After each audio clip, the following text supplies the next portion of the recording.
जय जगन्नाथ नमस्कार। आज टॉपिक होची आम ओडिशार मुख्यमंत्री एवं राज्यपाल और अन्यान्य मंत्री मानकर नाम सब कौन कौन आसतु जानिबा। क्वेश्चन नंबर 1, आम ओडिशार राज्यपाल नाम कौन? उत्तर होची रघुवर दास। क्वेश्चन नंबर 2, आम ओडिशार बाचस्पति नाम कौन? उत्तर होची सुरमा पाढ़ी। क्वेश्चन नंबर 3, आम ओडिशार मुख्यमंत्री नाम कौन?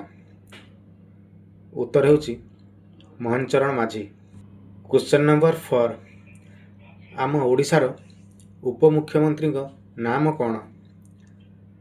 उत्तर होची कनक बदन। जदि ये भिडियोटी मोर आपण मानकु भल लागिथिबो ताले जल्दी जाई मो फेसबुक पेज को फॉलो करंतु। जदि आपण माने यूट्यूब रे देखतेबे मो यूट्यूब चैनल को सब्सक्राइब कर दियंतु, लाइक करंतु, कमेंट करंतु, शेयर करंतु। एई भलिया क्वेश्चन आंसर वीडियो मु आपण मानक पई नै आसीबी। रहिली जय जगन्नाथ नमस्कार।